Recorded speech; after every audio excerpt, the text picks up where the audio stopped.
Good morning, good evening. For those of you who it might be your morning, it's because you're in England, or it's really early morning, or you might be in Italy watching my show. That's quite possible. Super excited to be with you guys here tonight.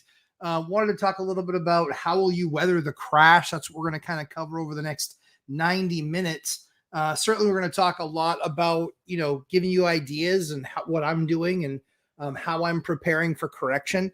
I believe that when somebody gives an opinion on something, and this is dangerous for a YouTuber to say, but when somebody gives an opinion on something and they're not then backing it up with their actions, I think that you probably shouldn't listen to them, because that doesn't make any sense. If you believe that something's going to happen, then you do that thing that's going to happen that makes that thing impact you less.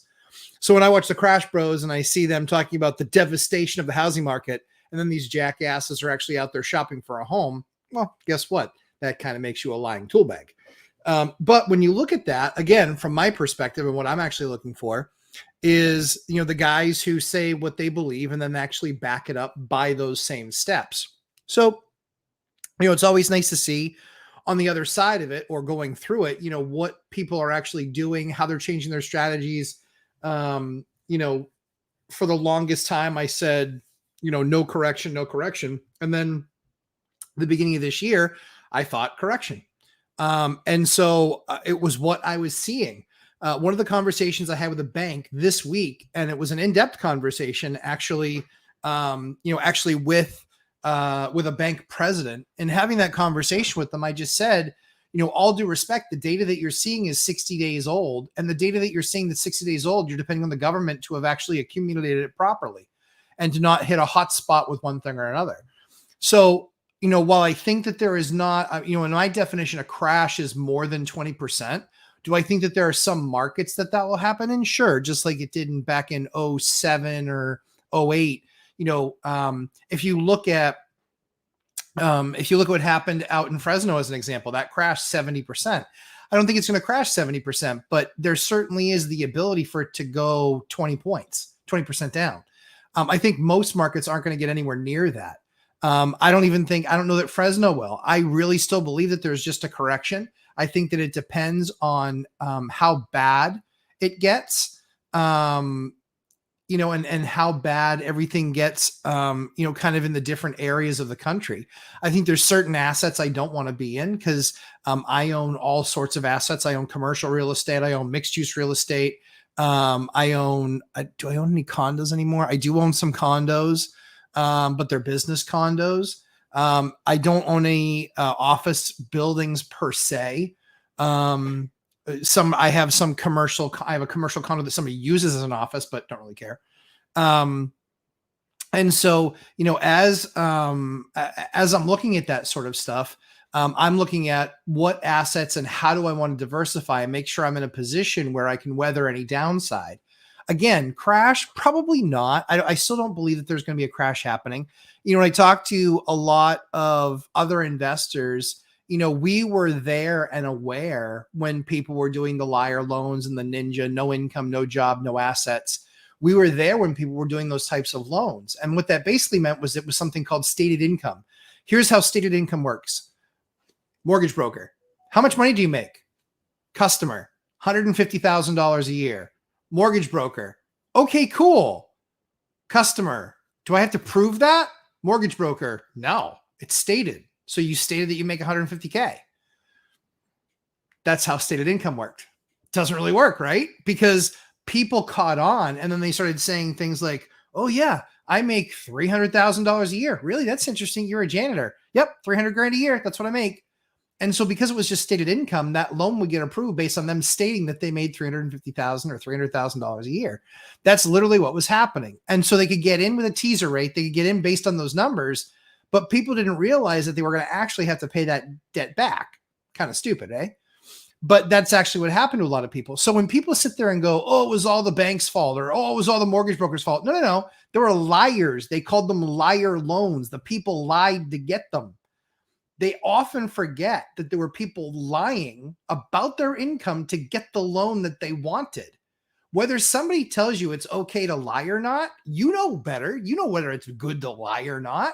If you're a liar and you lie to get a loan, I'm sorry. I kind of don't feel bad for you when it blows up in your face and you lose the house.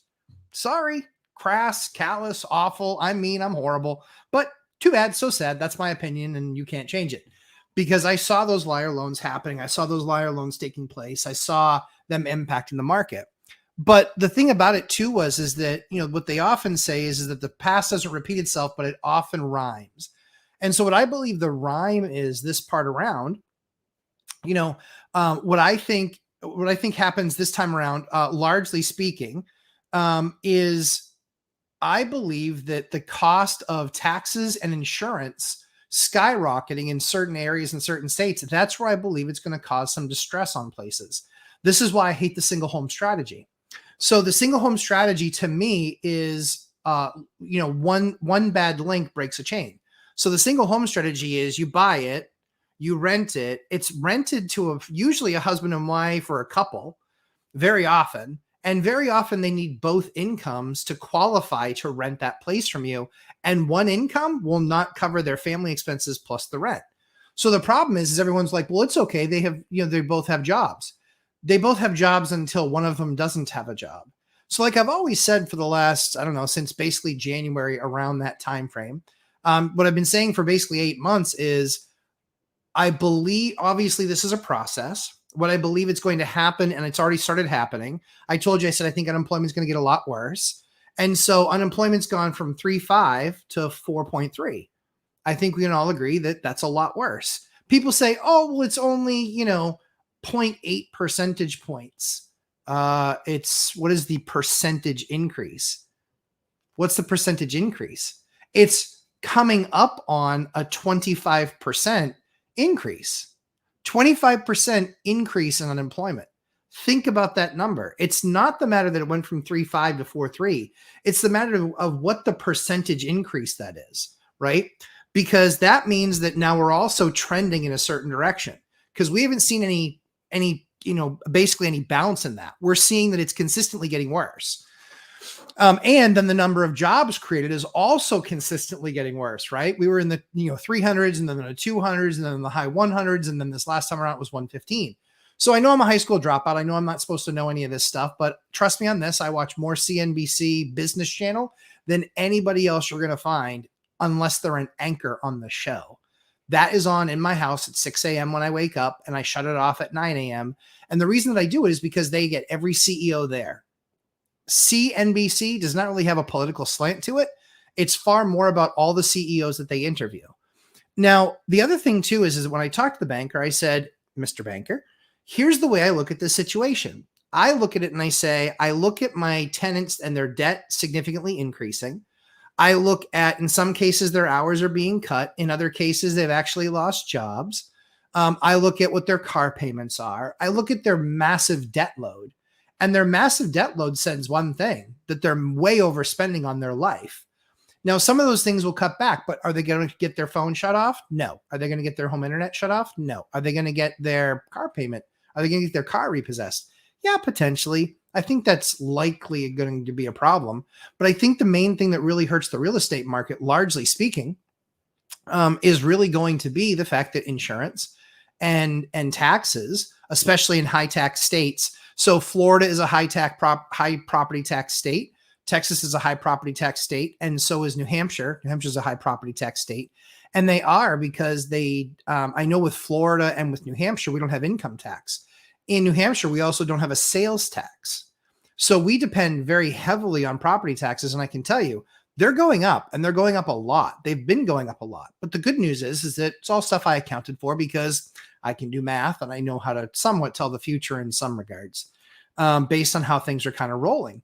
So I think what's really interesting is that as this market continues to develop, I think what's going to be really powerful is that there are people that are already in trouble now. There are people that had 3-year debt. And guess what? They got that 3-year debt in 2021, 21, 22, 23, now 24. We're in that now third full year where now everything resets. I had a couple loans reset. No big deal. They did go from like 3.75 to like 6. Doesn't make a difference to me. Don't care. Those things make enough money to choke a donkey. And so that's what we kind of continue to go with is that process. But I think that as you look at assets and, how do you weather the real estate crash? The key is having dry powder, which means cash, having cash there. And so a lot of us don't have big enough portfolios where we can own a bunch of assets for cash because you haven't been doing it long enough, right? So if you've been doing it for 5 or 7 or maybe even 10 years, you don't own any properties outright in all likelihood. If you're in a market that's, houses or duplexes, a couple 100,000 or more, you definitely don't own that thing outright. So what you have to do in that particular case is, in some cases, it does make sense, to look at the number of assets that you have and start to scale out of some assets. So to give you an idea, obviously been doing this a real long time, 24 years, but I was looking at it yesterday, and the first 6 homes that I bought as investments, the first 6, I don't own them anymore. I don't own any of them anymore. The first 6 are gone. And then if you look at 7 through 7, 8, 9, 10, 11, and 12, the next 6, I think I still own all of those, but maybe one. And again, it's selectively culling the herd. But one of the things that you do is when you go and get debt against one of your assets, you might be able to get 70% debt against that asset, right? But that means you're leaving 30% of the equity behind in the asset. So that's 30% of equity that you really can't tap into. And I get the question all the time, well, hey, how about a HELOC? Yeah, if you want to pay 11% or 10% on an investment property for HELOC, you could do that. But then the question is if you look at that payment, does that thing still cash flow? If it's a single family house and you're putting another HELOC on it, I got news for you. It probably doesn't cash flow anymore. If it's a duplex, it might. If it's a tri, it probably does. If it's a quad, it definitely does in almost every case. The downside is that that's going to significantly prohibit you from being able to buy the next thing. Even if you take that cash out, the problem is they're going to look on paper. They're going to say, you don't have a global debt service coverage ratio. Global debt service coverage ratio. Matt, what's a global debt service coverage ratio? Here's what it is. It's when a bank looks at that and says, hey, for every $1,000 that you have of mortgage and debt and expenses, we want to see that you're bringing in $1,250. It's called a 1.25 global debt service coverage ratio. Most of those banks, guess what? In 2021, it was 1.2. Now it's 1.25. Guess what's going again? It's going to go to 1.3. When it goes to 1.3, that means you basically need to be making 30% profit on your asset. Now, some people say, yeah, okay, well, I'm making that kind of money on the asset. I've had it for 4 or 5 years. Yeah, but here's the thing. As a bank, they also look at the asset and they say, but we want to account for these things. So I self-manage. But they actually put on their DSCR, they actually put a 5% management fee. I was like, why? They're like, well, in case you got hit by a bus. I said, but in case I don't get hit by a bus, it's 5%. So that's 5%. Then they look at it and they go, hey, vacancy, 5%. But my vacancy for 10 years has been sub 1%. Doesn't matter, 5%. See what I'm doing here? I'm eating away at all your healthy margin. And when you do that, you still then need to make 1.3. Now, we all know that the word pro forma basically means fake. It's projected, but it's fake. It's not a thing. It's a belief. It's a hope. Hope is not a strategy. And so when people look at these numbers called pro forma, they look at it and they go, oh yeah, but the pro forma is, but the fake number that I think I might be able to get, that's what you should be saying in your head. The fake number that I think I might be able to get is this actual number in the future. So the challenge that you have is that not only are they looking at it and going, so here's what we're going to do. 5% for self-management, even though you self-manage. 5% for vacancy, even though you don't have a 5% vacancy rate.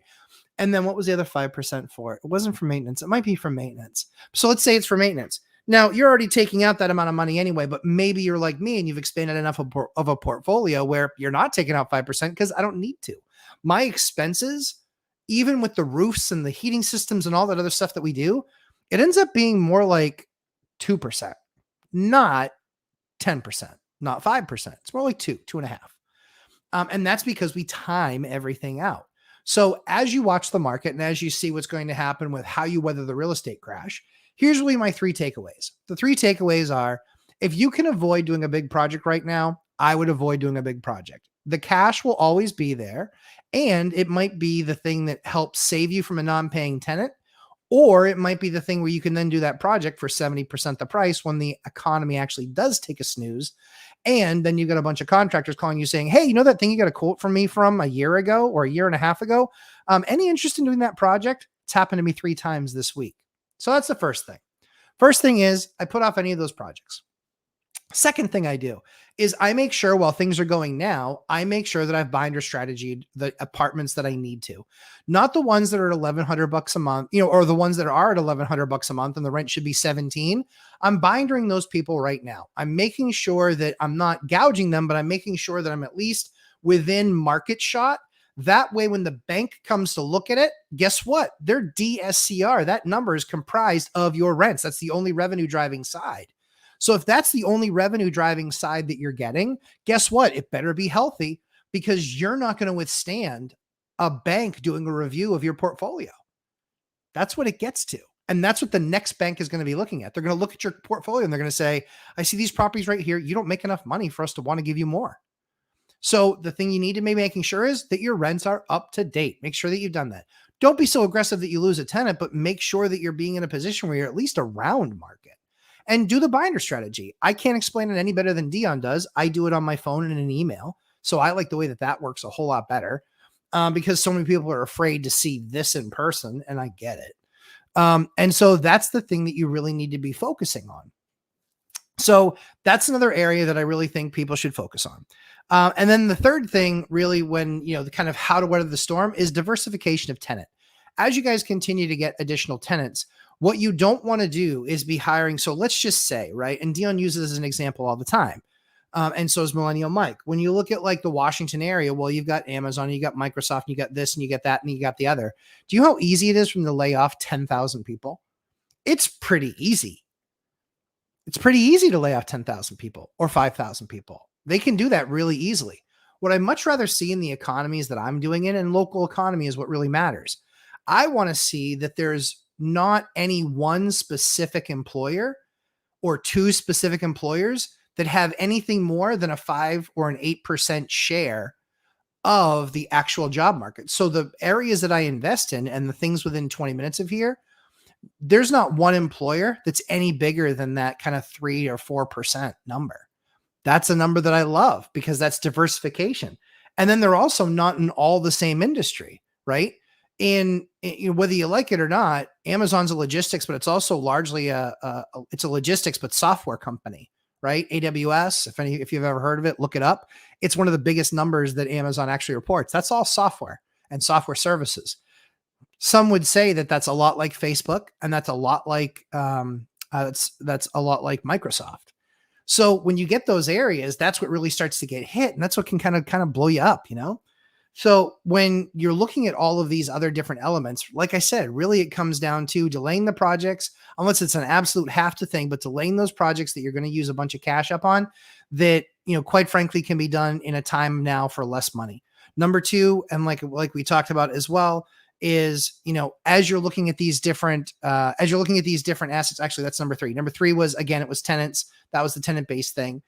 And number two was whatever I told you number two was, I forget already.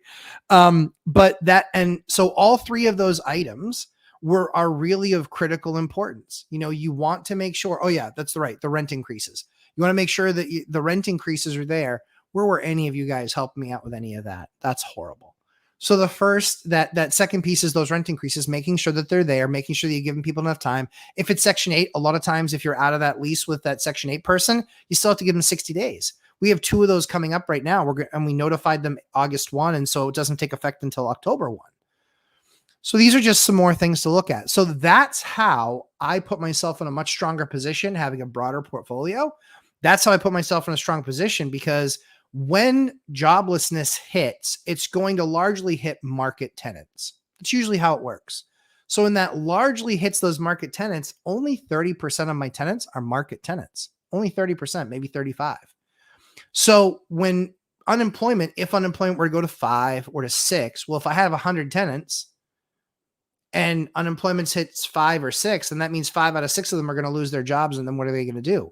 Are they part of that society which only lives paycheck to paycheck? Pretty good chance, eh? And what are they going to do? They can't afford to lose their car, right? They can afford to lose their house because they can still potentially live in their car, but they got to be able to go somewhere. They can still flop on someone's couch for a little bit.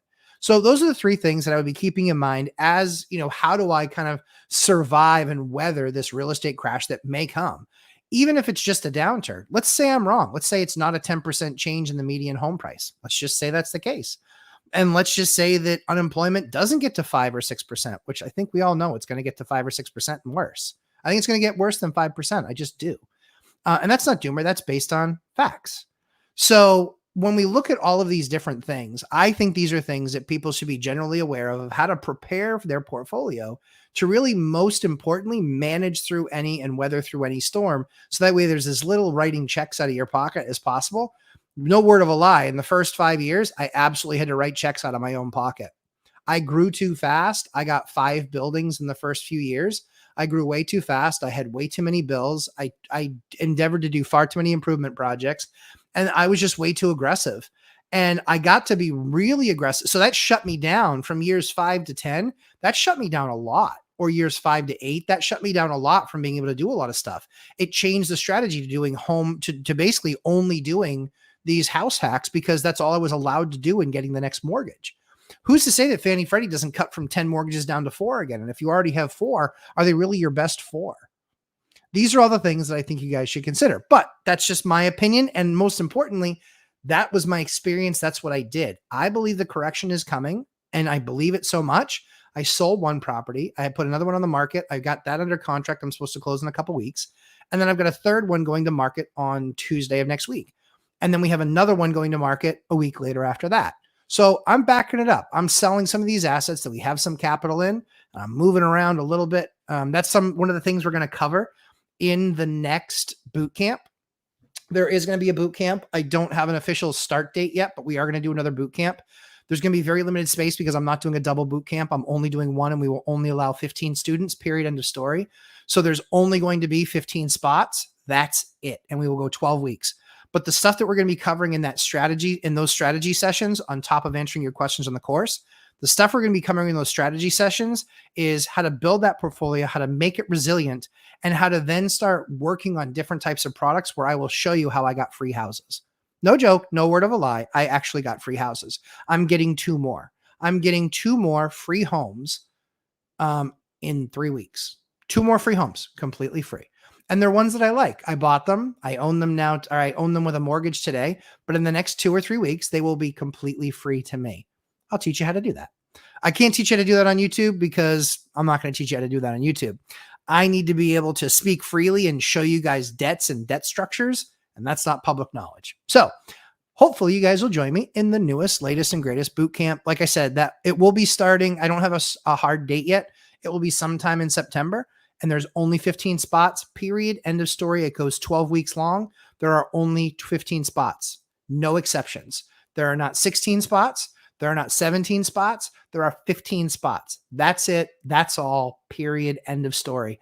And we'll be going all through these advanced strategies, as well as how you get to those advanced strategies, because that's where you separate the wheat from the chaff. We'll say that. All right, let's get into some questions. I know you guys are hammering me up on questions. You guys are absolutely fantastic. Sorry it took me so long to get there, but I wanted to make sure to share that amazing information with you because that's what I believe is actually going to happen, and my actions prove it.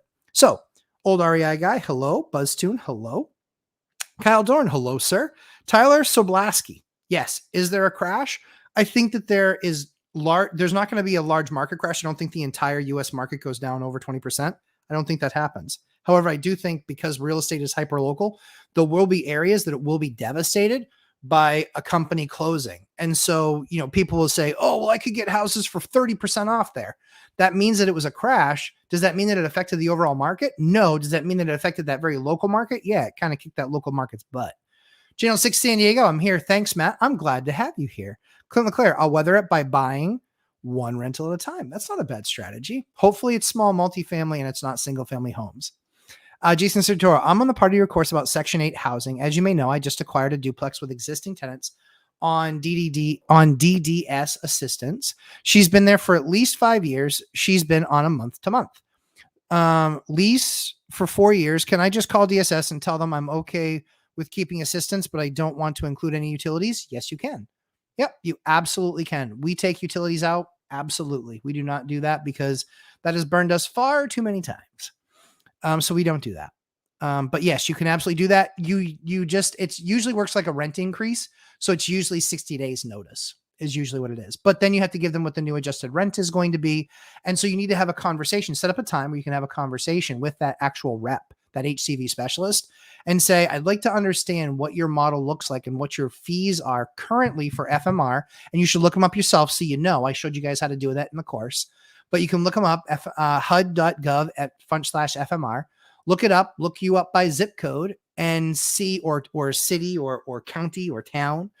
But you can look it up and you can see exactly what the all-in number is. And then you just need to talk to them and say, do you have a rate adjustment sheet based on, electrical being taken out, or this type of plumbing, or this type of heating, or this type of trash removal?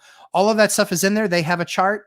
I was smart enough to get mine from my area, so I actually use that and work on that. So that's a great plan. But yes, you can absolutely do that, not include utilities. It's just going to take you 60 days to get it done. Wealth Building Journey. Good evening, sir. The Riley A-OK. Good to have you here. Clint LeClaire, is the modern day Ninja Loan a DSCR? No, it isn't. Because the DSCR, you still need credit to qualify. And so and you still need a debt service coverage ratio. So it's not based on the comp of the property. It's based on the income that it brings in. So it's not. Liar loans and ninjas are no income, no assets, no job. Yeah. Let's see. Jason Calcebetta. Hello, everyone. Nice to see you again, Chester. Good to see you guys. Lavetta. Hello. Hi, Lavetta. Good to have you here as always. Michelle Meyer. Hey, friends. We're all here. Very good. Good to see you, Michelle. I'm glad you guys could make it. Hopefully this Thursday night is becoming more normal to you. Glad Hyder could make it. Good to have him back from the Alaska Great North. Luke Devine. Fantastic. Glad you guys are both here. Now we can start. Angel R. Hey, Matt, if everyone waits for rates to drop, won't there be more supply on the market? Issues a year from now? Yes. People holding off month after month, hoping for lower rates. The bigger issue is that they're not going to find them. They're going to find lower rates with tighter lending restrictions. You used to be able to get the very best loan with a 700 credit score. Now it's back to 740. You used to be able to get it with a debt to income ratio of as much as 45%. Not anymore. Those have dipped now into the high 30s if you're lucky, maybe 40. So you start to see things tighten, and it's like a boa constrictor. I call it the boiling frog effect. You guys who don't know, if you actually take a frog and you throw him into hot water, he'll jump out. If you put him in the water and let him swim around and then just let the water heat up, he'll actually boil. He won't live. He will die. And so it's that boiling frog approach. They don't understand how bad it is. So the problem is that you will see job loss. You will see requirements change. You will see, DTIs change. You'll see credit scores change. You'll see income, what actual income is, not just DTI. You'll see all of these different things. And that's what's going to make the biggest difference in this market. A lot of people are going to be waiting, and you know what's going to happen when they're finally ready? They won't qualify. That's what happens all the time. They won't qualify. See it all the time. Because a lot of people do too. They're like, oh, I have this much in my 401k. What happens if the market's down like it was the last couple of days and your portfolio is not up 10% for the year, it's down 10% for the year? Bad news. You're not going to qualify. So there's going to be a lot of people that aren't any longer going to qualify. And while these other people are waiting for these assets to come down, median minus, there's still plenty of shoppers because they're paying so much money in rent now that they can afford to buy the house if they just have $10,000. They just could string together $10,000 down. They can buy that house. That's what's going to happen. That's what is happening. It's the medium plus stuff where people are unsure about their job. They're not going to buy that bigger house. They're not. And even with the rates being what they are, you see like a 6.5 or a 6.75 30-year fixed rate mortgage. So you're under 6. That's not on an investment property. You're not seeing that on an investment property, not anywhere that I've seen. That's for a home owner to move into. So if you're an investor, you're still in the 7s. You might be in the high 6s if you're buying it down, but you're still largely going to be in the 7s pretty much across the board if you're working with any of the 6 banks that I talked to this week. That's right, 6 banks. And it ranged from 7 and an eighth to 8.2. 7 and an eighth to 8.2. And that was me asking with my portfolio with my bank account. Maybe you have a bigger bank account than me. It's possible. Maybe you have more cash flowing assets than I do. It's possible. But that was the answer for me. Somebody with a lot of cash flow and a lot of assets, but with a ton of equity sitting there. Larry Bird, good to see you, good sir. Appreciate you coming and hanging out. Kyle Dorn, exciting news. I just had my girlfriend put in her 2 weeks notice yesterday.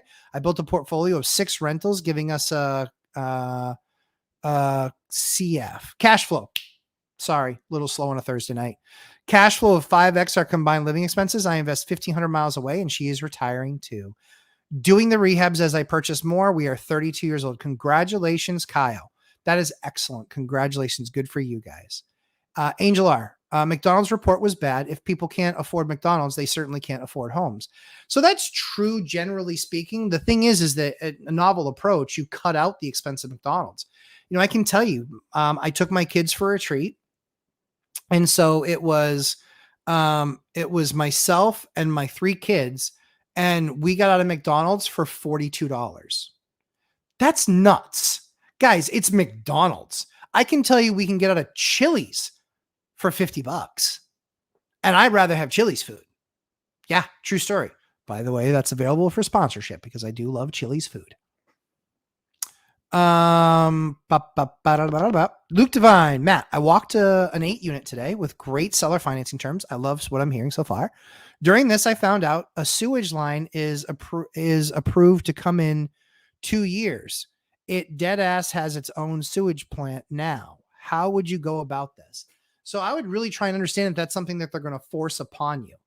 The reason why is when you have basically your own sewage. So when you have like either a holding tank or a leach field, when you have that stuff, every 15 to 25 years, depending on how well you take care of it, it needs to be replaced. When you go to replace it, it can be anywhere from $15,000 to $25,000. The challenge that you have is once they bring in the line from the city or from the town, now you're hooked on what I call sewage crack. You're hooked on it because they'll hook you up. And then guess what? You're going to have a sewer bill for the rest of your life. And there's no going away with it. And even if there's nothing to take care of the system. So I would just try and understand what impact that's going to have to you. It's not something to be scared of, but it is something to be informed about. That's going to be really important. But I love that.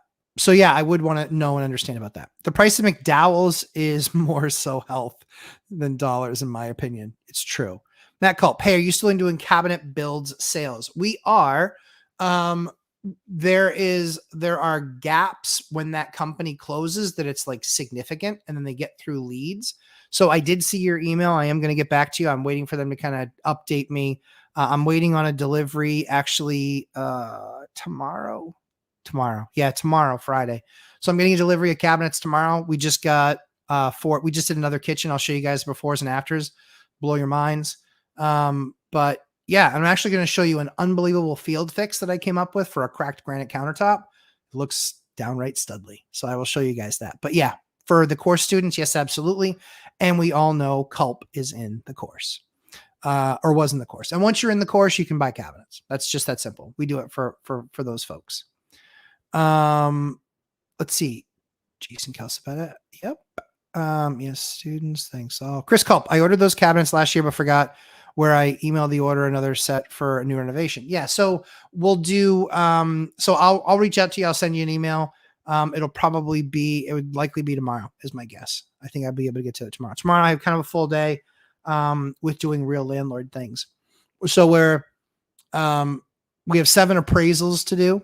So we have to get 7 appraisals done on the portfolio loan that I have. But I won't go too much into depth with that because like I said, that's going to be something we're going to cover very heavily in depth, in the boot camp. Angel R, for the first time in years, bad news is actually bad news. 6 months ago, bad news would appear and people would go against the Fed. Yeah. True story. Yep. It's going to stick too. You know, you guys know that I'm a big UE uneducated economist fan. Simon, you guys see me in the streams there. I think he's dead on. I totally agree with him. I've been on the same page with him for 2 years that the Fed is not targeting 2%, but they're actually average over time. And they've come out and they said they don't even know what the formula for that is. Here's what that means. Pucker up, Buttercup. Pucker up. Because while all the politicians want to talk about how, well, you know, inflation's really subsided. Do you feel that subsiding? Do you feel it? Do you feel like it's subsided? I certainly don't feel like inflation has subsided. I don't. I bought a tiny tub of butter and I bought sticks of butter and I bought a thing of dish soap and it was $21. Liars. Inflation is not tamed in the areas at all. And when they talk about the number, they talk about, oh, X food, X housing. What else is there, jackasses? What else is there? X food, X housing, X gas. What else do I spend my money on? What else? Those are the three main things I spend my money on, that I need money in my pocket and on my credit card to go do stuff. Yeah, it's absolutely nuts. It's insanity. Luke Devine, what are some things I should think about before investing in the center hood? Basically, O block. I mean, it's a rough few blocks, not the 8 unit. I don't like investing in Ds, because in bad economies, Ds get worse, because you'll have people. It just becomes a free for all. So I only invest in states where they are fully aligned with me as the owner of the property, not where they're fully in alignment with a tenant. Tenants have rights, but so do landlords. And so all I want is a fair shake. And there's too many that you go to court and you do not have a fair shake. They hate you already. And I'm from an area where that's not the case. Joshua Melby. Hey, Matt, use the pancake lights you recommended. Having an issue when using the dimmer switch. Did you get the right one? Yeah. So what's going on there is that you either didn't buy the pancake lights that are dimmable pancake lights, or you didn't buy the appropriate switch that says LED dimmer switch. That's what it is. 1,000% of the time, every single time. Anytime you have that flickering, it's either the wrong switch or the wrong light that's a non-dimmable LED. It's one of the two. Nolan Sullivan. Hi, Nolan. Good to have you here. I hear the Lumberjack is the new host on Bigger Pockets. Yeah, right. I can't get on that show.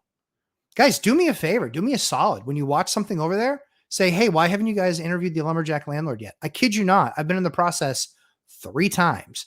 And all 3 times, the person I was working with went cold. Maybe they went to my channel and watched something. It's quite possible. But I think I would kill on that show, because I don't think anybody's doing what we're talking about. And I think the larger our community gets and the more that we're talking to each other and taking these approaches, I think the better off we all are, because then we have that many more relationships all around the country where we can work with each other and help each other. Anyway, that's just my thought. Luke Devine, lumber. One of your buddies bought a 4-unit property that cash flows $200 a month. All in for less than a $10,000 investment using FHA. Why was he able to count 85% of the rents toward that loan? Because that's the new rule. It's actually, banks will give you up to 100%. That's the new standard. That's the new way of doing it. So you just have to talk to the bank that's doing it, because what they do is most of these properties, guys, do you know that 90% of the mortgages are actually owned by Fannie Freddie? 90%. These companies go out there, they make the loans, and so long as they fit the standard, they then sell it. They then basically say, hey, Fannie and Freddie are going to manage, or they're going to basically own this paper now. However, what we're going to do is we're going to get paid to manage it. That's literally what happens. So most of those loans don't even stay on their paper. Most of those loans go to Fannie Freddie. But so that's likely. Yeah, that's one of the policies that changed recently. Kyle. Oh, here we go. Oh, there we go. Kyle Dorn. She gets to start her own business as a handyman, primarily working for only me. Oh, that very good. I pay her the same as a contractor. She makes more than her W-2 and gets her closer to buying her old rental. Can't say as though I don't like it. I love everything about that. Yeah, nice structure. I agree, Hyder. HOA Press. Silicon Valley has a major problem of being tech-centric. Unfortunately, it will have to be a depression to drop rents or housing. HOA, I know. San Francisco is the greatest in the world. San Francisco sucks. It sucks. It absolutely sucks. And that tune is changing with globalization and what everything is happening in tech. Austin, North Carolina, people are running from that area. I get it. And I get that it's going to take 10 or 15 years and it's never happened before, but things that don't happen, that haven't happened before, always eventually happen. Everyone said that there was no way that the mortgage business would actually flip upside down. Well, until you had 51% of loans that were being done on on adjustable rate mortgages. I get it. I get that you're a huge fan. You're an HOA pres. So I get that you're a huge fan for San Francisco. San Francisco blows. Most people that go visit San Francisco hate it. It's a garbage ridden city because you have the worst homelessness problem in the entire country. The worst is in San Francisco. That's going to start to take effect. And the downtown area, when people continue to stop paying rents in these massively expensive buildings that now all of these banks are footing the bill for, and they're basically kicking the can down the road, I promise you, it's not going to be nearly what you think it is.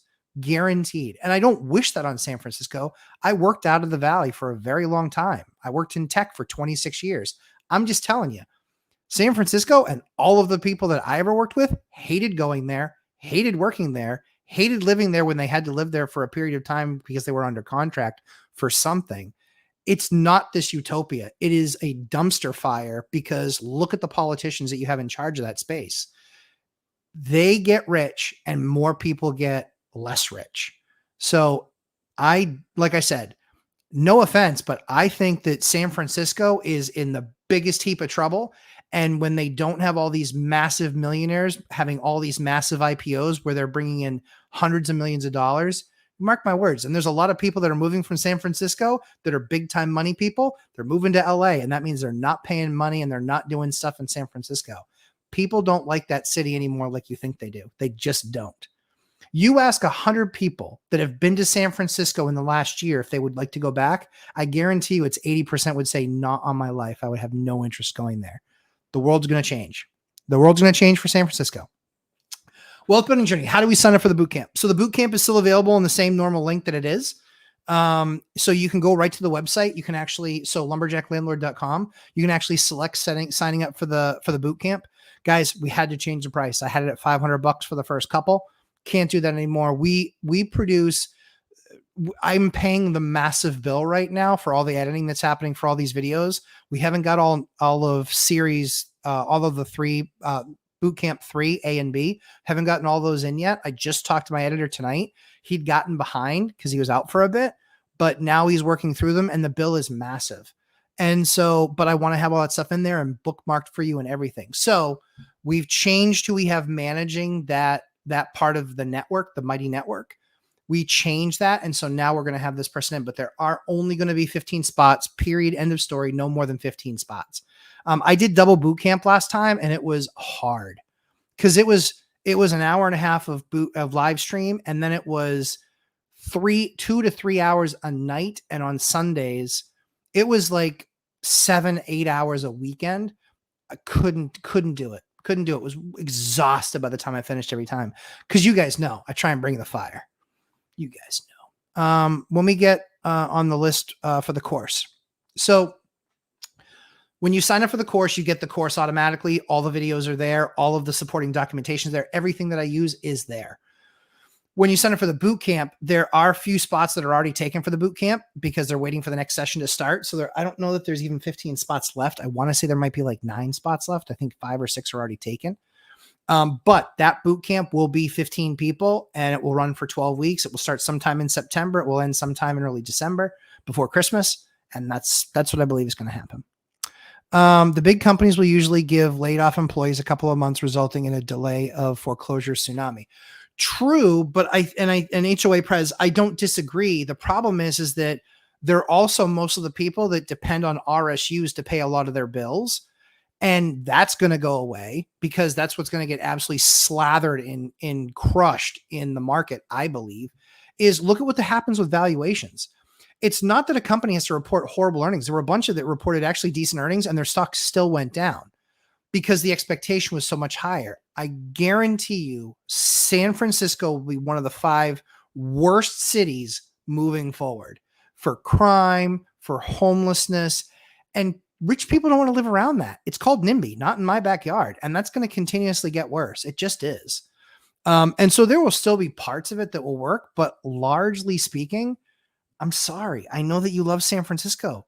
I hate it. I hated the city. I hated when I visited it. I hated the rules. I hated the regulations. Not for me ever at all. And now I know people that own commercial stuff in San Francisco and it's a nightmare. It's a nightmare. They're not talking about it because the Speaker of the House or the old Speaker of the House, because she's from there. So they don't talk about it. Place is a dumpster fire. It's gross. Sorry.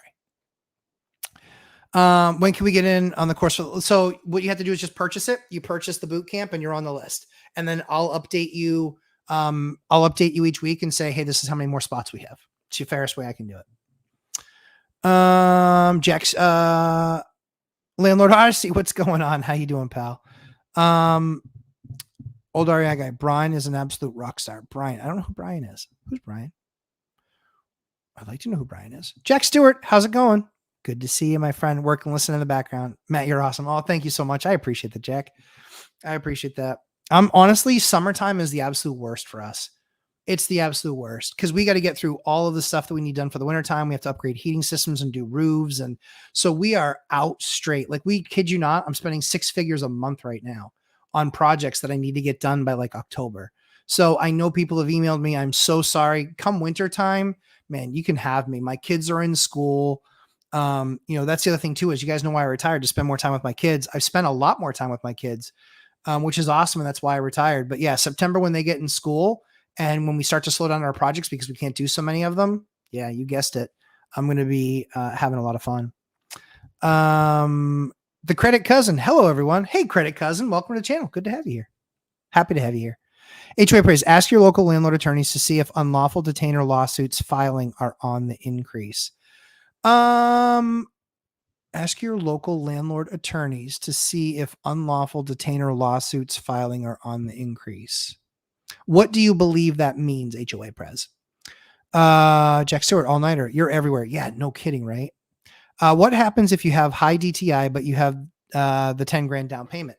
They'll still deny you. So that's what happened in the last real estate thing. So what you do always is, I just helped somebody buy a duplex.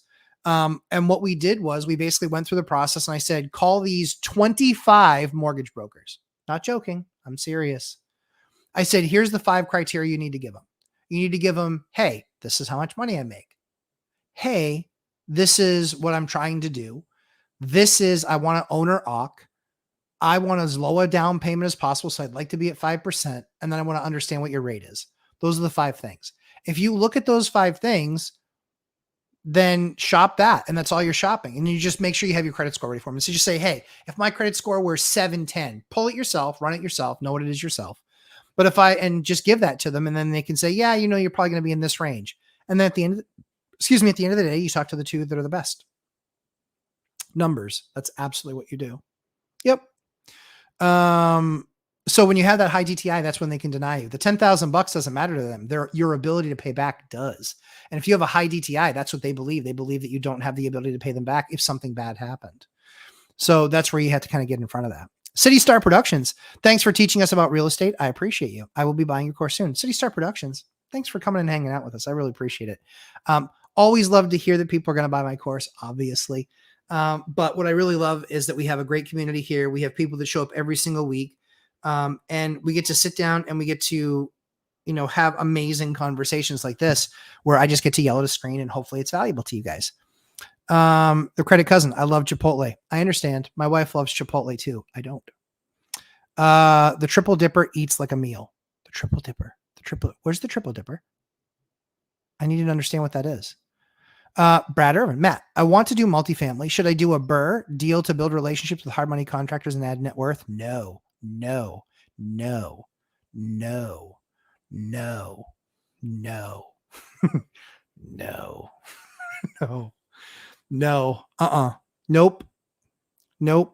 That's not how we do it. Nope. You need to make sure that your first deal is a good deal that's safe.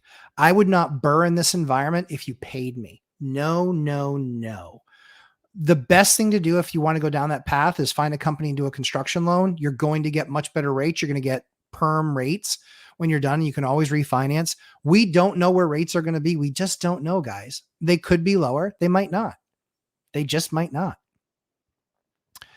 That's not my, so Brad, you could, but that's not my bag. I don't like doing that stuff. I've done plenty of BRRRRs like that, but I do them differently. I do them with construction loans because of the debt structure.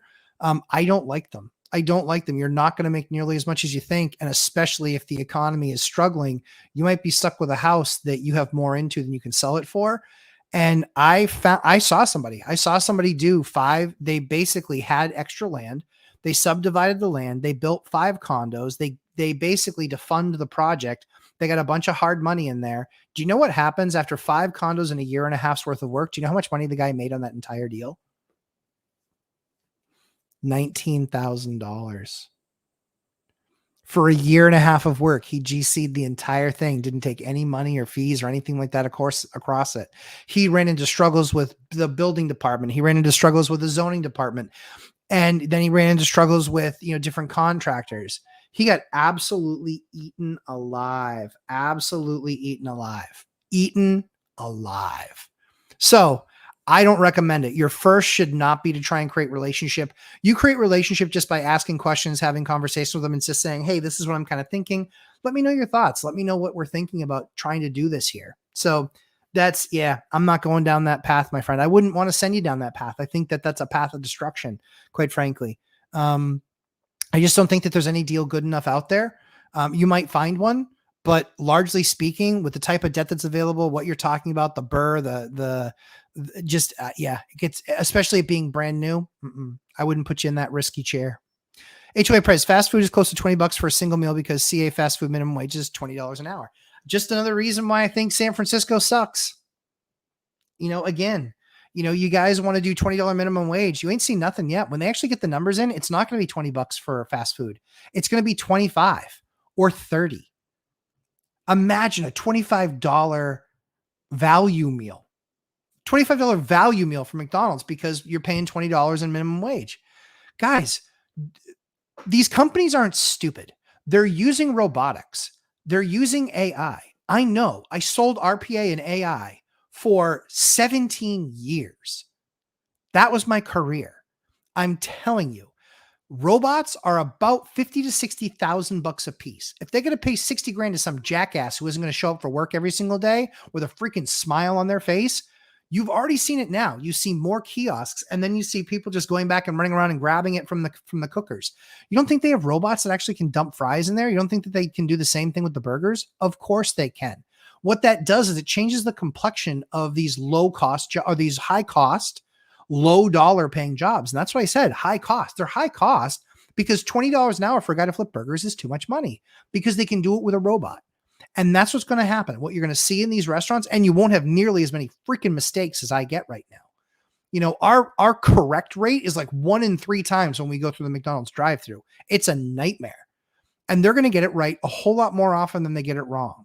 So as you guys start to look at these things, as you guys start to look at the numbers, as they continue to look at the numbers, they're going to sit there and they'll go, okay, so this robot is $200,000. This one is $200,000. These kiosks cost about $15,000 to set up. And then we need this and this. It changes the dynamic from needing 17 people in a busy McDonald's to be able to run it to being 4 people.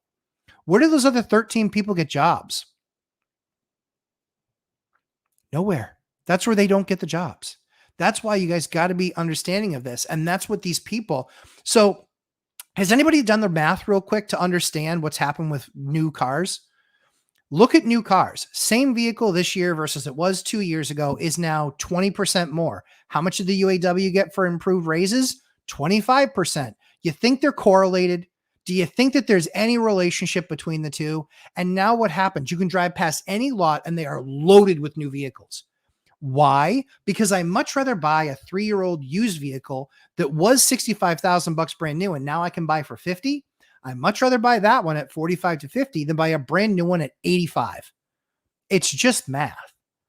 And now they can't offer amazing rates, or if they do, they're buying it down and they're like, oh yeah, you can get a 1% loan on this. Well, guess what? You're not getting a 1% loan. They're giving you money at 1%. Why are they doing that? Because they got to move that freaking vehicle. They got to move the iron. Guys, there's layoffs coming in Detroit again. I got bad news for you. People are going to get laid off because look at the months of supply of new vehicles. These are things I watch because I'm broken, admittedly. Robert Farinelli. Hello, Matt. Finally made it after taking 5 hours to do 5 outlet cutouts. I understand. Got to love RRP because lead paint and TS all because I had to raise outlet boxes. Yep. Because too low for that 7.25 base. Yeah. The other thing we've done too, is we've notched the base. I don't like it. I think that you're doing the right thing, Robert, in raising the outlets. I still believe that's the right thing for you guys to do. So yeah, well, I think that's definitely the right thing to do is raise those things. X used cars as well. Yep. Yep. Uh, Beaks over. Have a good night. Oh, breaks over. Ha ha ha. Yes, Jack. Enjoy, my friend. All the plastic and away. Yes. Robert Fernelli. Also double the cost with PPE, plastic, and wet wipes. Uh-huh. Yep. Yay, RRP. However, it means a lot having that insurance there that you're not going to get bumped. So I get it. Channel 6 San Diego. Mobile home guy went pending. Mobile home guy went pending today. This lot has been pending twice. Double wide would fit, would not fit by, would a double wide would fit by 6 feet. After looking and finding out about septic tank was built in 1967, I will need a new septic tank. Yeah, so a lot of holding tanks and septic tanks and things like that. That's absolutely what they do. Those tanks need to be replaced every few years. That does absolutely happen. Landlord Odyssey, and they're expensive. It's usually in our state, you actually have to get a state approved septic plan, which is about $1,500. And then once that's state approved, it's stamped by their drawings, then it's approved by the state. Then you find somebody, then you can basically shop it and say, here are the plans. And then they give you prices based on that plan. And you'll find that there will be, on something that might be $10,000 to $15,000, you'll find a $1,000 or $2,000 or $3,000 range, depending on how busy somebody is, for sure. Landlord Odyssey, if you had a couple carpenters available to work for you anytime, would you pay them hourly, daily, or per job? If you had a couple carpenters available to work for you anytime, would you pay them hourly, daily, or per job? So it depends on the person's personality. Many people, when you pay them per the job, they're looking at the clock trying to get it done faster, and it might not be to the highest level of quality. So long as you're on the same page with what the quality needs to be and say, hey, if I see this, if I see this, if I see this, I'm going to want that redone. It needs to be of high quality. I like to pay them typically hourly. And the reason I like to pay them hourly is because, I want to see a good job done. And I can also then have the conversation with them and say, based on how fast you're completing the things that you're completing, it's good quality, but it's super slow. And so I would need to pay less to get that done. So if you can find a way to speed it up, we can stay the same. If I can't, then I need to find a way to lessen the price because I can't afford to pay that much for XYZ project, as an example. Matt Wenner. Hi, Matt. Good to see you. Is buying SFR that still cash flows but is an amazing location and great return something you'd still consider? No. Want to continue scaling up but came across a great deal that is SFR? No. I don't like SFR at all. I think that there are a myriad of risks with it. And specifically in my state, it's the worst. Because again, dual income, both people having to work in order to afford the mortgage. Maybe you find the great tenant that only one person has to work. The problem is that if that one person loses their job and the person that makes less money is the only one still working, then you still fall short, right? Second thing is taxes. The taxes here on those properties are absolutely through the roof. I want to do everything I can to mitigate risk. And what that is spreading risk. How do I spread risk? The more tenants in a building, the more spread that it is, right? The other side of it, though, is that you have to be showing margin on the table as well. So for me, I just don't want to do single families. Single families, to me, it's a little bit different in California because they have Prop 13, I think, where when you buy the property, the real estate taxes are assessed, and that's what they stay at forever. That's what helps keep you in the same place.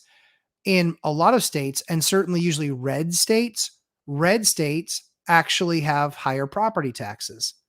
They just do because they usually like to have lower income taxes. So you look at the biggest tax states out there, California, New Jersey, New York, Massachusetts. Those are all blue governed states. That's what they do. They need their programs. They love to spend money. And the problem that you have is that the cost of living there usually is pretty high. The downside to that, and so then entry in the market usually can be pretty tough too. The downside to that is that they're also very anti-landlord states. Massachusetts, as an example, from something like a certain date in October to a certain date in March, you can't even evict people. Whether they're not paying or not, you can't evict them. It's kind of a problem. Somebody's in there for 5 months and they might know the rule and they're just like, yeah, but you can't evict me until May anyway, or April anyway. And then even when you get in the process, it's all these things that you have to prove. Not interested. Not a bag for me. I don't want to be going down that path. Channel 16 goes. So now I can get more than 1,015 feet with a new tank. Okay. So now I gain 15 feet with a new tank. Double wide will fit. I love that. Matt, can I have the contact info for your 299 square foot floor refinishing? Yes. I will. We're on Facebook together, right? I'll Facebook it to you. DM you. Hardwood floor finishers have a job that I hope to be complete. Yeah, end of the month. Yep. Now is your chance to prove everything in Southern NH Contractors is wrong. It is. Southern Contractors listen, people have certain skills, and I will pick these Vietnamese crews with acrylics all day long. They do an amazing job on my wife's and daughter's nails, and they do a phenomenal job on floors. And I'll never argue with that. And you know what? They don't bitch. They don't bitch all the time. And you know what the white guys do? The white guys bitch all the time. They whine. They need to be home and they need to be gone by 4:00 for their kid's soccer game. The Vietnamese guys aren't like that. The Vietnamese guys are there at 8:30 in the morning. They stay until 10:00 at night. I'm more often getting a call from some neighbor going, "What? They still can't be working this late." I'm really sorry. They're almost done. Don't worry. They won't be back tomorrow. That's the good news. White guys, not like that. It's just fact. It's fact. I've done this for 20 years. It's fact. I've fired so many white floor guys. It's not even funny. HOA press. Time will tell. San Francisco commercial real estate is a dumpster fire, but the Chinese are buying it up. Yeah, they might be. But at the end of the day, enjoy your Chinese run and owned city. Don't want that. Don't want that. I want the rule of law. And San Francisco is allergic to the rule of law. You know, look at all the people in charge of it. Bunch of clowns. Luke Devine. And don't get me wrong. San Francisco can be a great city.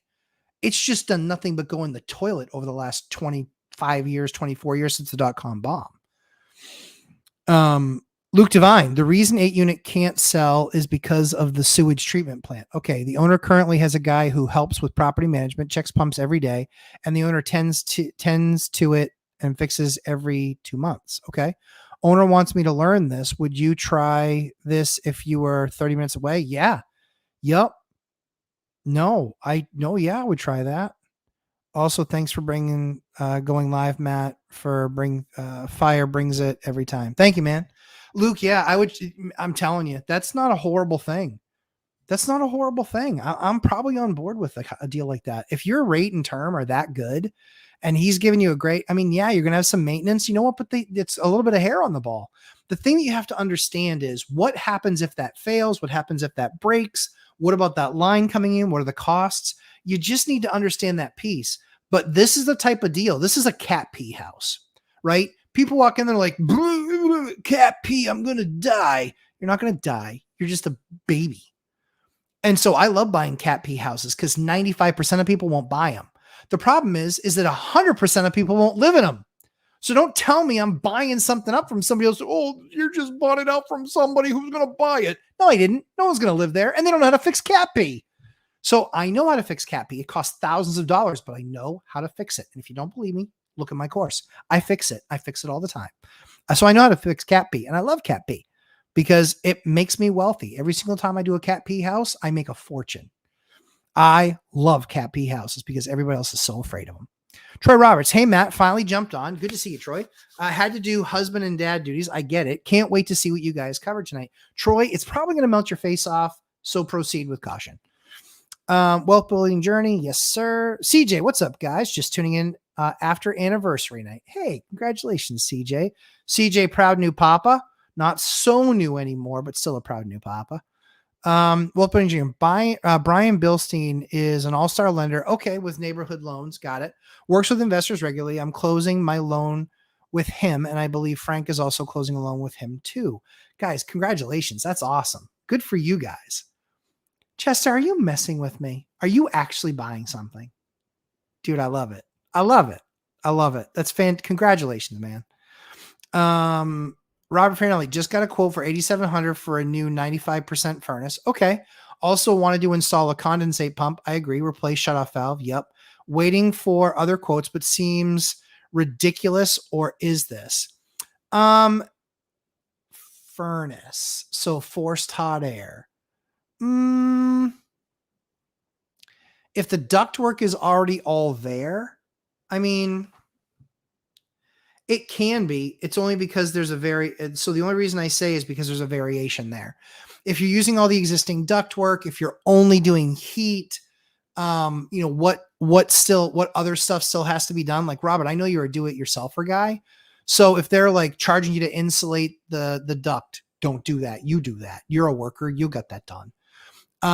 So I would just look at exactly what it is, but I don't feel like it's horrible. I don't feel like it's awesome, but I don't feel like it's horrible. So yeah, I would definitely like to see what that looks like. Let's see. Troy Roberts. Hey Matt, wasn't there a website that you can go and look at local small banks transactions and narrow down ones to call about financing? Not one that I ever recommended, but what I would do is again, I would look at just read their About Us page. That's all you have to do. There's no special website to go to. So I read the About Us page. What I do is I look for a bank that's within a half an hour, that has a branch within a half an hour of where I want to invest. And I look to see that they have at least 2 billion assets under management. I want them to be at least 3 to 5 or 3 to 7 or 3 to 8. I want them at least having 2-3 locations, upwards of 7, 8, 9 locations, under 2 billion AUM. But I want them to be telling me, I want the reason I look for up to a half hour away is because I want it to be what's called in market. When it's in market, the banks are going to get behind it because they're in the community, of the community, for the community. You guys have heard me say it 1,000 times. So that's what I would do. I would be looking at those types of banks. I would be looking at the ones that have 2 billion AUM. And then I would be talking to a loan officer there and just asking, hey, is this a market that you're trying to get in? What I'd actually do is I do a little bit more work, and I'd actually call the senior lender. That's why I teach you guys to call, right? Call the senior lender. Don't call some poser bank person. Call the senior lender. Say to the senior lender, I'm a local investor. I want to invest in this area, and I'm looking for a bank to partner with that will allow me to grow my portfolio over the next 5 to 10 years as I build it out. I currently have this many assets, and I have this for returns. I'd like to better understand what we might be able to do together. Act like you're a business, because you are. Credit Cousin. Hey, Matt, do you have a lifetime membership? I don't. What we will do is once we get all of the stuff up into the site, once we get all of the things there, we will then have like a monthly thing. But it's going to be a small monthly thing. And it's just because we need to line up a bunch of the assets that we want to put out there. And those assets are things that cost money. So I'm doing the financial outlay now, like my lead class. The lead course that I'm going to teach is probably, it's going to be hours long. I have 40 or 50 hours into it already, but it's going to be hours long. But it's going to make sure that you can do everything you can to avoid a lead order. And if you do get hit with one, here's exactly the process that you need to follow. So no lifetime membership, not something that I've seen the lifetime membership thing. And a lot of times it costs, $5,000 or $10,000. In all honesty, I believe that when you take my course, I believe that when you do a boot camp, you take quality notes, you get access to that stuff. So long as you have a membership, with a membership is a fraction of the price. And again, all of those assets that we'll continue to put in there, you guys have access to. And so that's what I like to do. So I don't want to do something big and expensive like that. That's something that was recommended to me by consultants. I didn't like the idea. Didn't like it. They're like, but look how much more money you can make. I was like, no, thank you. It made me, well, didn't feel right for me. Robert Farinelli also was quoted $6,000 for just replacing the existing furnace for an 80%. Yep. Not touching any existing ductwork. Yeah. I mean, what you have to do is you just have to do the numbers. Look at how much, is it shared space? Is it for the tenant? I look at it and go, hey, if I'm swapping out a system, I probably want to spend a little bit more money and get the much better system. That's usually how I feel about that stuff. That's just my take. Let's see. All-nighter. Thanks, WBG. I've been struggling to find the link. Oh, good job. Thanks, guys. Thanks, Hyder. Thanks, Chester. Wealth Building Journey. Landlord Odyssey. Haven't found any modular home builders. Any that you recommend? Yes, there's one in Canada. It's in Edmonton. I really like them a lot. I always screw up their name. Give me just 1 second. I'll tell you who it is. It is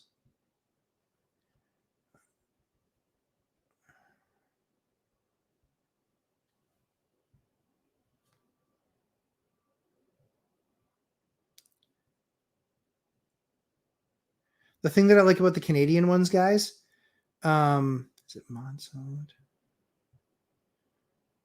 No.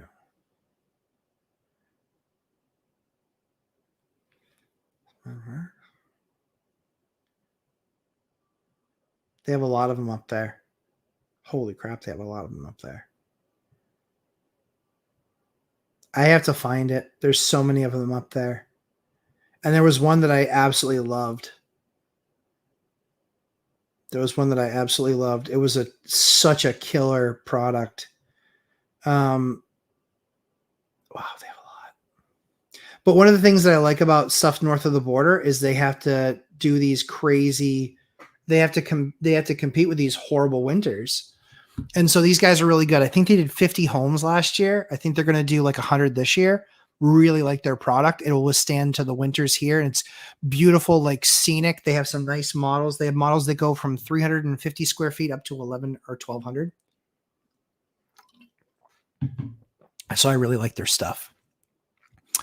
The Credit Cousin. Hey, what's your take on doing an S block over a construction loan? I don't know what an S block is. I want to make sure I'm referring to it properly. So let me know below what it is.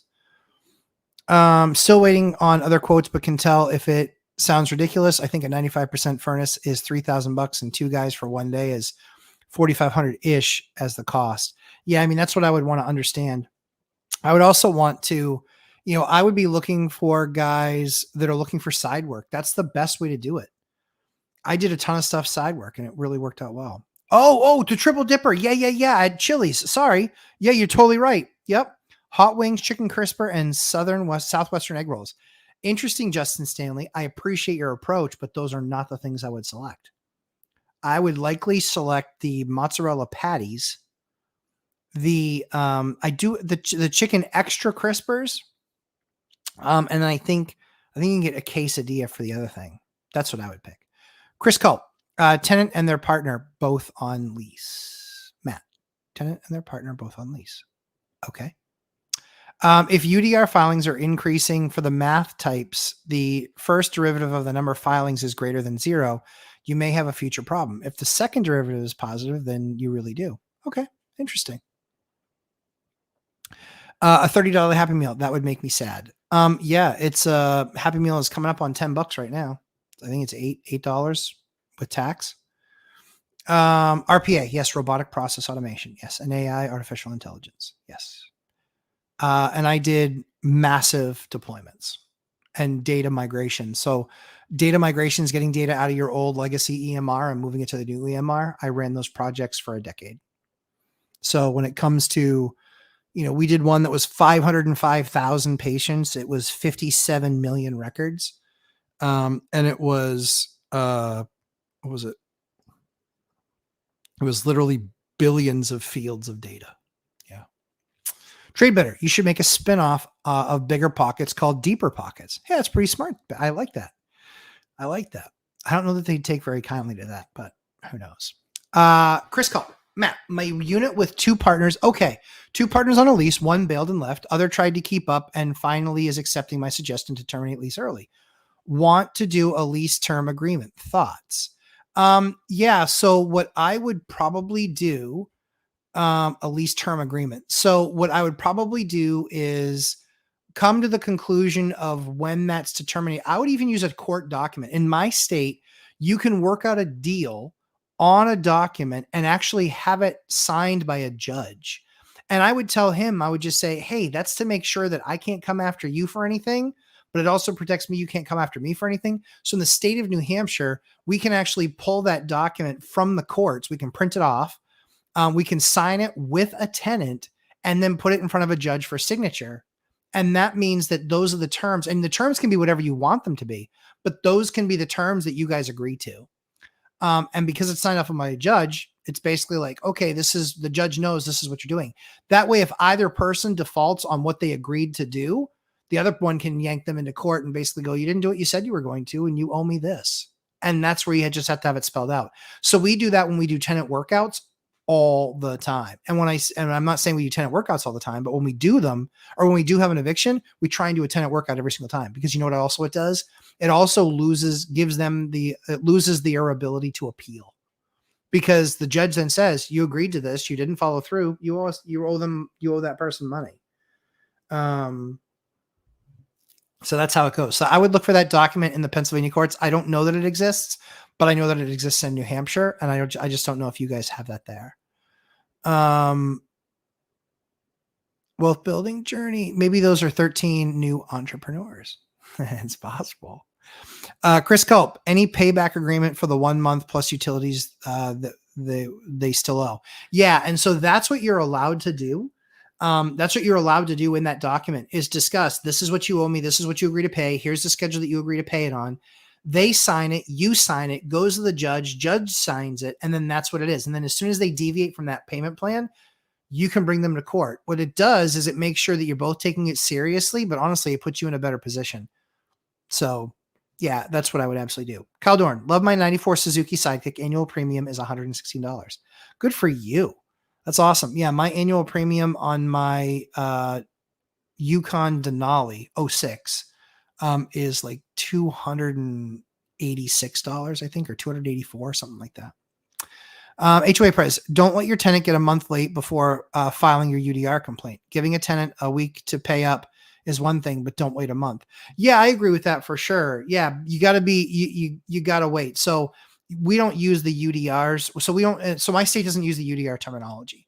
What we really use is the demand for rent notice to quit. And so we post that and then we see how things roll from there.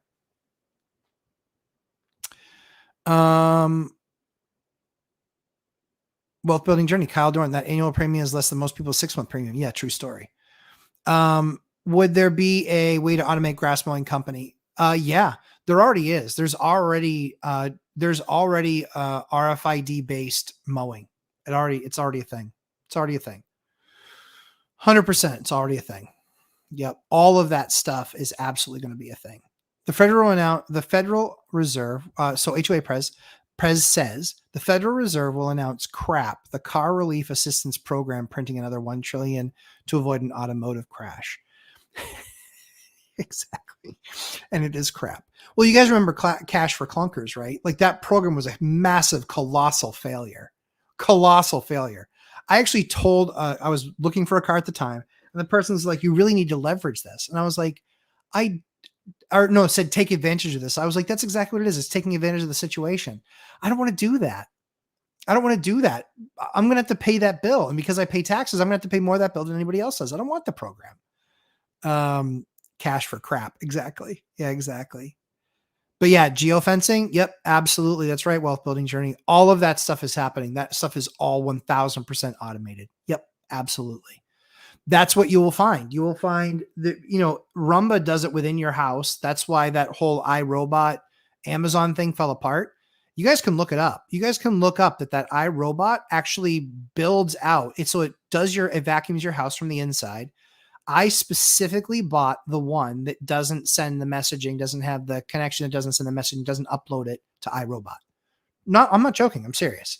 And so it actually goes around your house. And after it's vacuumed your house like 10 times or 15 times or whatever, it basically has a complete interior schematic and layout of the inside of your house. What are you, nuts? I don't want to give that to you. No freaking way. Absolutely not. That's a hard no. No. Hyder, as a good contractor, my job quality is my reputation. Yep, I do not cut corners lest my reputation gets screwed. Totally agree. CJ, that's 1000% true. Which part? The Spanish guy I found to do my furnace and water tank swaps crushes and such clean work.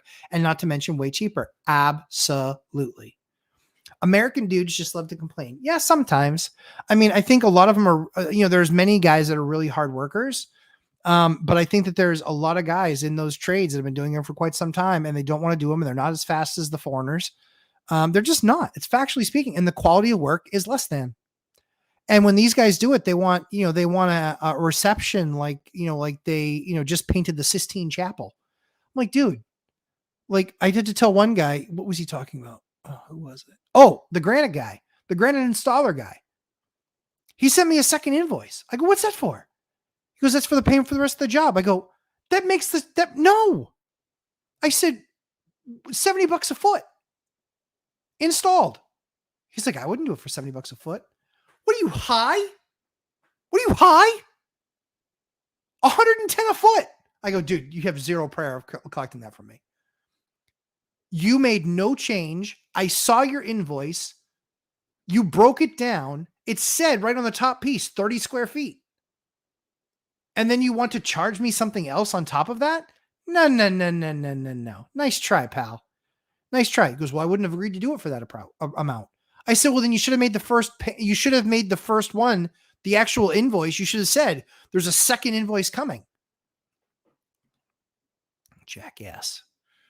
HOA price. CA residential real estate investment is based on capital appreciation and not cash flow.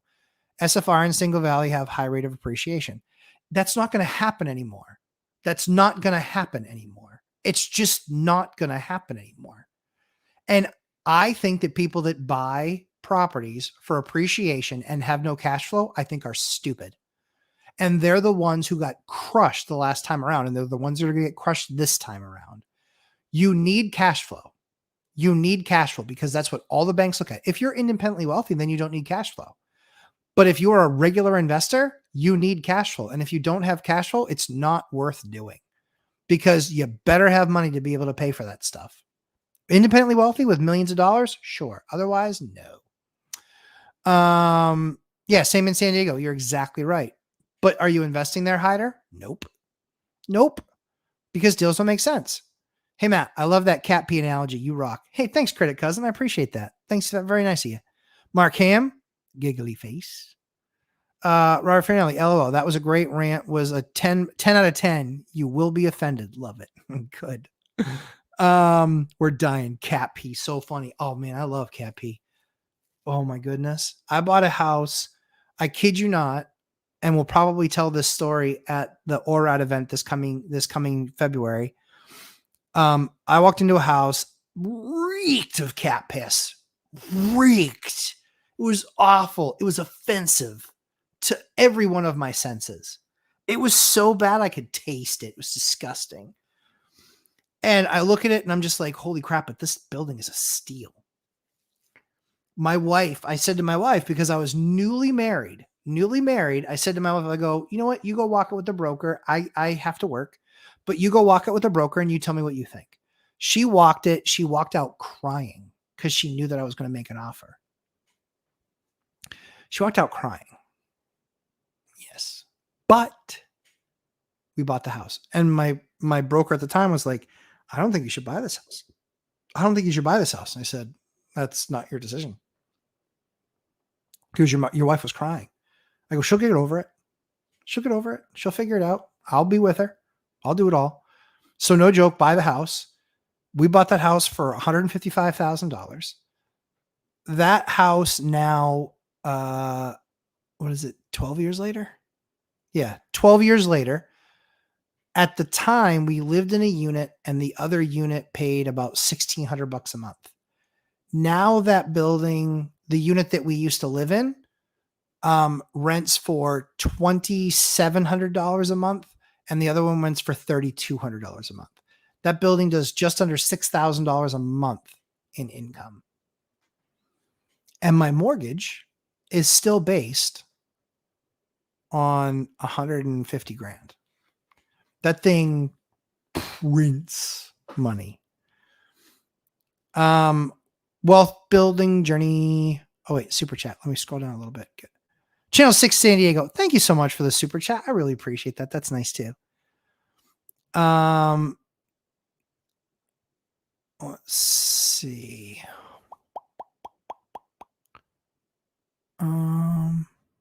There we are. Yes, I am working with an appraiser for reconsideration of value. Appraiser valued the property almost $10,000 lower than the agreed upon purchase price.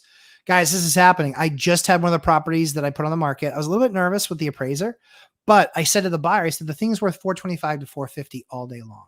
I'm going to give you a deal. $425. They went under contract for $425. I said, I really still believe the property is worth $450. I said, based on cash flow, based on all these other factors, blah, blah, blah. Appraiser came through $439. He goes, well, it wasn't worth $450. I go, bullshit. It wasn't worth $450. We've all played the appraisal game. If I posted that thing for $450, the appraisal would have been $452. At 425, she couldn't ignore the fact that it was worth at least 439. Nice and cushy. I said, P.S. By the way, you owe me 14 G's in equity. He started laughing. I stayed silent. I stayed psycho, quiet. He goes, are you serious? And I go, no, but I just wanted to hear your response. So he got $14,000 of equity. I said, see, I'm the gift that keeps on giving. Yeah, keep on giving. Matt, I was told by a rep that the charcoal gray color you use for CertainTeed monogram siding is a premium color that costs more without any benefits. Why do you choose it? Because it looks better. It looks better. The crappy dove gray that they use, it's an ugly color. And here's the thing. It's it's not that much more money. What did you see the difference in price being? I'm curious because I've seen the price difference and I want to say it's like $30 a square, which means that my building is going to take 30 square, which means I'm going to spend $900 more on that siding. Yep, I am. Because everybody else picks the cheap gray, the light gray, the dove gray. Everybody else picks that. I want that nice, rich gray that gives me the beautiful white that gives me that accent. And then I'm going to have like a black door. I'm going to have some other black around in some of the trim. And that house is going to pop like no one else's.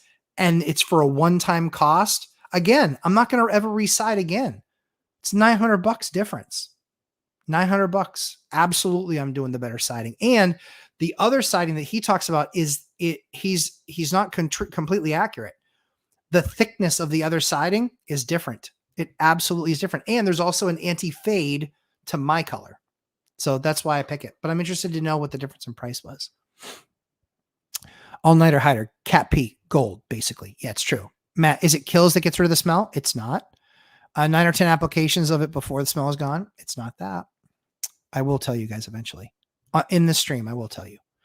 Yeah, to be clear, 100% clear, 87%, 95%. Yep. Condensate pipe and shut off valve. Yep. Nothing using the existing ductwork. Okay. So you're basically going, yeah, I got you. Yep. That makes sense now. Yep. I don't know that price is outrageous. I just don't. Yeah. I mean, for me, I want to go something that's low maintenance. I want to go with something that is going to perform. Ideally something that also has AC. If I'm going to spend the time and the money and put that stuff together, that's probably what I do. Credit Cousin, thanks for answering that. Oh, of course. That's what I'm here for. For free. Just hanging out with my buddies, answering questions. Robert Fairley. Oh, and he was a York dealer saying York sucks and used Rheem instead. Said York is 5 years on a heat exchanger and Rheem is 20. Okay. I can tell you that, the building that I bought that was built in 2002, I'm just changing out 2 Yorks now. It's 2024. So 22 years. So that would make him wrong. Maybe the way he installs them, it's that bad. I just haven't had that experience. And again, the big thing is with Rheem had problem getting parts during the COVID and everything. They had problem getting parts. Didn't have any of those problems with York. That's a big difference to me, I think. WBJ, Kills works, but Zinsser bin is the best. It's the shellac based. So don't leave a weenie roller in it or it will be eaten. So it's good, but that's not what that's the best thing to seal it in, but that's not the first step. Can they build a small triplex? Haven't found any modular triplexes. No, no one can. Nope. No one can build that. The only way to do that. So no one can build that. You can get a first layer printed and then go wood on the next 2 layers. You can do modular to 2 layers, but not to 3. All-nighter hider. Gotcha. Yes. My bad, Matt. S Block security back line of credit. I've never done a deal like that. Miss K. Hey, Senya. Don't forget to hit that like button. Thank you so much, Senya. Always good to have you here. Millennial Mike, live stream. I'm not asleep for more night shift live streams. Matt, what are your election predictions? Would you ever run for office? Michael, you're going to get me in trouble. Guys, we all know what's going to happen in the election. Come on. She was an absolute dumpster fire and everyone made fun of her at every turn, even her own party. And now she's the anointed one. Like, no. that person should not be allowed within 100 feet of the button. Like, she doesn't even know what building the button's in. She's a dope. She is a dope. Yeah, absolute dope. And facts. Look them up. Look up how she feels about cops. Look up how she feels about criminals. Look it up. I don't like that stuff. I don't like that stuff. I love police. They're a very, very, very small subset of police that don't do the right thing. It's so infinitesimally small. There are a majority of police that do the right thing every single day. And I have less than no interest in her. And I think she will fail miserably. I think she's going to get obliterated. And the guy that she picked as a VP, look him up, guys. Look him up. Look him up. I don't understand how he's not considered a socialist.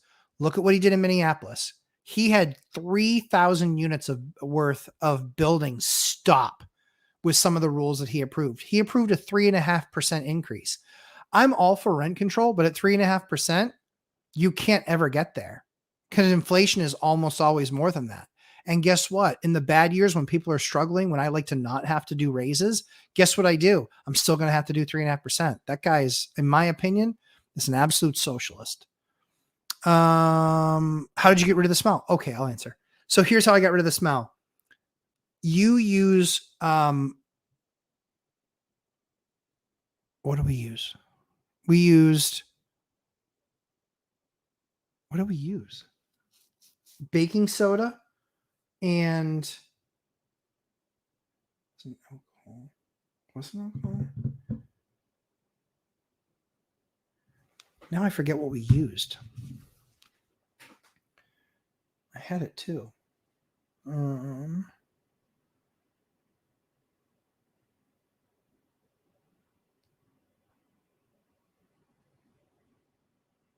think hydrogen peroxide. That's what it was.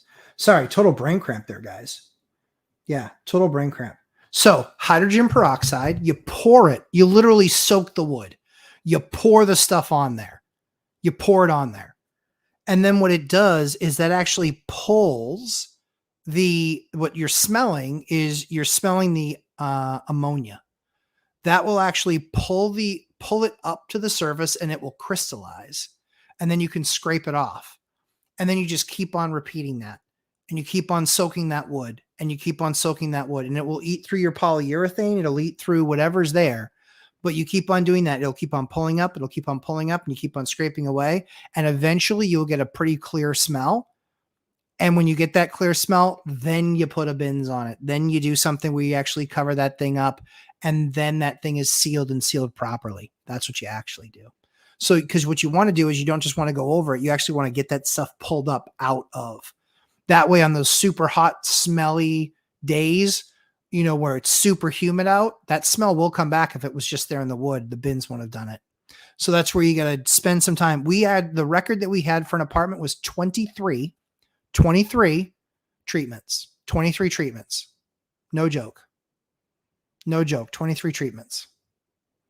Yep. They would start, they would soak it, they would go do off something other project, and they would come back, it'd crystallize, it pulled up to the surface, scrape off, vacuum up, soak it again. Scrape off, back it up, soak it again. And then what you can actually do too is towards the end, then you start adding baking soda, and the baking soda will actually take that stuff up and absorb the smell, and then you scoop it and you toss it. Just got out of the shower and catching up on the chat. Hider. Then what do I see? I made sure the thickness is the same. It's the 0.046 thick. That's the monogram difference was about $40 a square. Yeah. So I figured about $30 a square. Yeah. I'm still going monogram. The anti-fade color, the richer color, it's going to be a difference. Anybody around you is not going to spend the money on the richer color. They're going to spend the money on the cheap gray stuff. So yeah, I'm monogram all day long. Cause even 30 square is a big building. That's a big building. So you might be 20 square or 25 square. And if you're that big, it's $40. It's $1,000. It's like I said, $800 to $1,000 difference. I want the much better quality. The other thing, again, like I said, that no fade monogram has that. Flash of light, ozone for the cappy. I do like ozone, but it still does not work as well as the hydrogen peroxide, bringing that up to the surface. You can then ozone it. So these are all things that you can add in. Ozone does a lot better with cigarette smoke. Ozone does a lot better with cigarette smoke than it does with cat pee. Yep. Democratic ticket is a dumpster fire. Yeah, sorry if that offends people. My apologies. I see that a bunch of people jumped off. That's okay. I mean, you want to ask my opinion? I'm happy to share it. I'm not apolitical. I like smart common sense policies. Yeah. Yep. First step is to cut out and replace pea-soaked wood, then baking soda and bin. Yeah, I think so. You certainly can do that. The challenge is depending on what kind of flooring you're looking at. The problem for me is if it's subfloor, I totally agree, but it's usually not subfloor. I had 120-year-old antique fir wood. I can't replace that. Can't. So that's how I saved it. Summertime Santa. I thought running control, no matter what the percentage was, would only make landlords with the tickle out every couple years to remodel. Then we rent at market rate. I thought, rent control, no matter what the percentage was, would only make landlords with the tickle out every couple of years remodel. Then we rent at market rates. No, I think rent control, it does help landlords more than it helps people, but it's at what number? So like California's, it's 5 plus 5. It's 5% increase, and then it's plus CPI with a cap of 10. Well, that means that I can raise it every single year, largely speaking, and that's probably what it's what most people have to do. Does the ozone get rid of cat urine? Not by itself. No, it works a lot better. It works a lot better with smoke, because that is a gas. But no, not with the cat pee. Not my experiment. Ozone only eliminates the smell in the air. Yep, you have to take care of the source of the smell before doing ozone. Potato.